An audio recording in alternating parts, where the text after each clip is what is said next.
warahmatullahi wabarakatuh. Hai teman-teman, perkenalkan nama saya Nur Wahida Mutiara Sande dengan NIM 81142338. Saya dari kelas A, jurusan Kesehatan Masyarakat, Fakultas Olahraga dan Kesehatan. Nah, di video kali ini saya akan membahas tentang dinamika Pancasila di tengah era globalisasi sebagai tantangan dan harapan. Video ini saya buat untuk memenuhi tugas mata kuliah kewarganegaraan dengan dosen pengampu Bapak Roni Lukum, SPD MSc. Selamat menyaksikan. Ketahanan ideologi Pancasila kembali diuji ketika dunia masuk pada era globalisasi, di mana banyaknya ideologi alternatif merasuki ke dalam segenap sendi-sendi bangsa melalui media informasi yang dapat dijangkau oleh seluruh anak bangsa. Perlu kita ketahui bahwa Pancasila sejatinya merupakan ideologi terbuka, yakni ideologi terbuka dalam menyerap nilai-nilai baru yang dapat bermanfaat bagi keberlangsungan hidup bangsa. Namun di sisi lain, diharuskan adanya kewaspadaan nasional terhadap ideologi baru. Apabila Indonesia tidak cermat, maka masyarakat akan cenderung ikut arus ideologi luar tersebut, sedangkan ideologi asli bangsa Indonesia sendiri, yakni Pancasila, malah terlupakan, baik nilai-nilainya maupun implementasinya dalam kehidupan sehari-hari.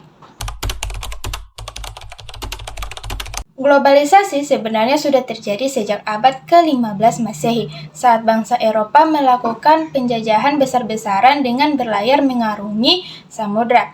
Di era sekarang, globalisasi menjadi lebih cepat. Ini karena kemajuan teknologi hampir di semua bidang mendukung hal tersebut. Dengan situasi saat ini, dunia yang begitu luas dan jarak antara negara yang jauh tidak lagi menjadi penghalang untuk saling berhubungan.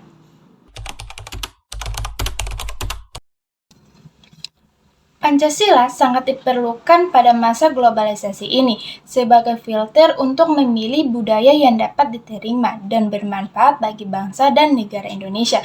Selain itu, Pancasila juga berperan sebagai alat untuk menjaga eksistensi kepribadian bangsa Indonesia, karena di era globalisasi ini ada batasan-batasan antara negara seakan tidak terlihat, sehingga kebudayaan luar serta informasi-informasi berita internasional masuk dengan mudah dalam kehidupan masyarakat Indonesia. Globalisasi dapat menimbulkan berbagai tantangan pada penerapan nilai-nilai Pancasila.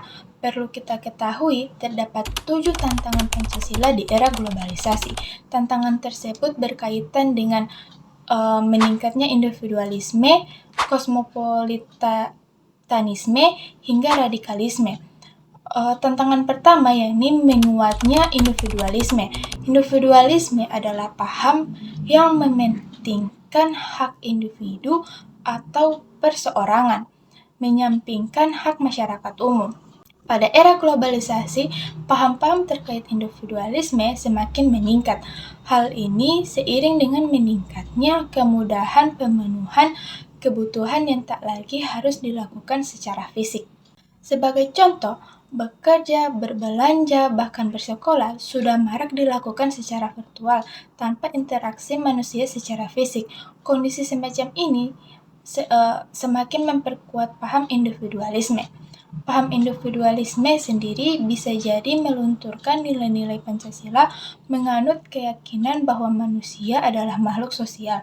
Hal ini tertuang dalam sila kedua tentang kemanusiaan dan sila ketiga tentang kebangsaan. Jika dibiarkan terus berlanjut, nilai-nilai sosial dalam Pancasila itu akan luntur seiring dengan meningkatnya individualisme akibat globalisasi. Tantangan yang kedua yakni maraknya kosmopolitanisme. Kosmopolitanisme adalah paham yang menganggap bahwa seluruh manusia merupakan anggota dari komunitas global. Paham ini memberi dampak positif untuk menekan diskriminasi dan isu rasial. Sayangnya, Paham kosmopolitanisme yang kuat juga bisa melemahkan identitas dan solidaritas kebangsaan. Padahal sikap solidaritas dan rasa kebersamaan sebagai satu bangsa Indonesia adalah salah satu nilai yang dijunjung tinggi dalam Pancasila. Bahkan pada kasus ekstrim, kosmopolitanisme menyebabkan masyarakat ingin identitas mereka sebagai warga negara atau bangsa dihilangkan. Hal ini tentu berisiko menimbulkan masalah keamanan dan masalah sosial lainnya. Tantangan yang ketiga, yakni meningkatnya fundamentalisme pasar. Fundamentalisme pasar adalah gagasan bahwa mekanisme pasar, yaitu transaksi jual-beli, bukan hanya untuk memenuhi kebutuhan saja. Gagasan ini menilai bahwa mekanisme pasar adalah satu-satunya prinsip yang bisa mengendalikan kehidupan bermasyarakat. Sisi baiknya, fundamentalisme pasar dapat meningkatkan kemajuan ekonomi, individu, atau kelompok. Sayangnya, fundamentalisme pasar juga membuat masyarakat terus-menerus mengejar keuntungan. Demi mengejar keuntungan, penganut fundamentalisme pasar akan melakukan apapun termasuk merebut hak orang lain. Dengan kata lain, orang menjadi tak peduli dengan nilai-nilai yang dijunjung tinggi dalam Pancasila ini, termasuk nilai ketuhanan, kemanusiaan, demokrasi, dan keadilan sosial yang dijunjung pada Pancasila. Tantangan yang keempat, yakni meningkatnya dominasi sistem hukum modern. Tantangan Pancasila di era globalisasi lainnya adalah meluasnya pandangan tentang hukum modern. Hal ini menyebabkan masyarakat mulai melirik sistem hukum modern sebagai salah satu landasan membuat keputusan. Sistem hukum modern yang dimaksud tersebut sistem hukum bangsa barat yang erat kaitannya dengan kebebasan individu. Di satu sisi, hal ini bisa membuat banyak potensi di berbagai bidang, termasuk ekonomi dan teknologi.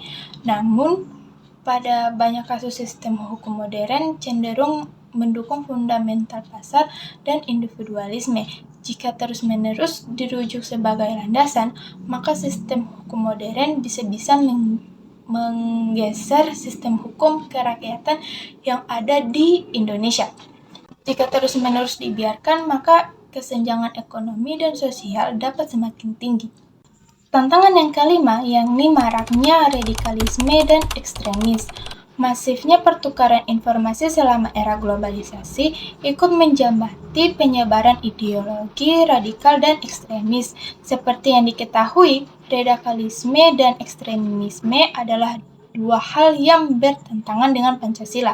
Keduanya membuat individu atau kelompok menjadi condong terhadap paham tertentu sehingga memaksa orang lain untuk setuju dengan mereka. Ini tentu bertentangan dengan sila kedua tentang kemanusiaan dan sila ketiga tentang keadilan sosial. Tantangan yang keenam yaitu maraknya intoleransi. Intoleransi adalah sikap yang tidak memiliki tenggang rasa atau toleransi. Dikutip dari situs web resmi Kementerian Pendidikan dan Kebudayaan, intoleransi dapat muncul sebagai diskriminasi, seksisme, dan rasisme. Toleransi dapat dipicu oleh ketidaksiapan masyarakat dalam menerima perubahan atau perbedaan.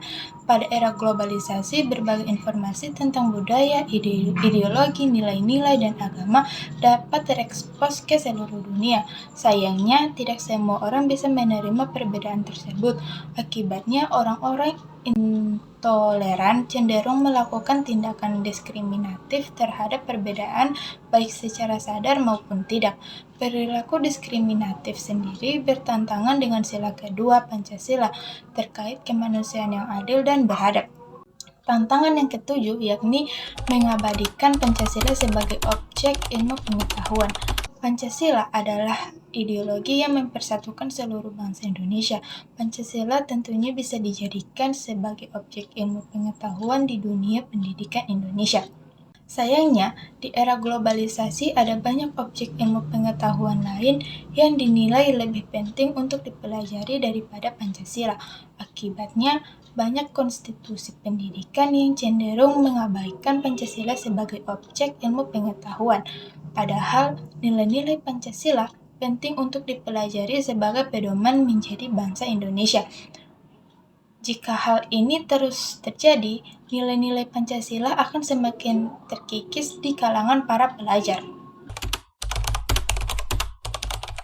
Berikut beberapa cara menghadapi tantangan Pancasila di era globalisasi yang bisa dilakukan bersama. Yang pertama, menanamkan nilai-nilai Pancasila di setiap aspek pendidikan di berbagai jenjang. Yang kedua, menetapkan regulasi yang mendukung nilai-nilai Pancasila. Misalnya kebijakan menghapus monopoli pasar. Yang ketiga, mempromosikan sikap cinta tanah air dan bangsa dengan menunjukkan kekayaan dalam negeri, baik dari budaya, teknologi, dan sumber daya alam.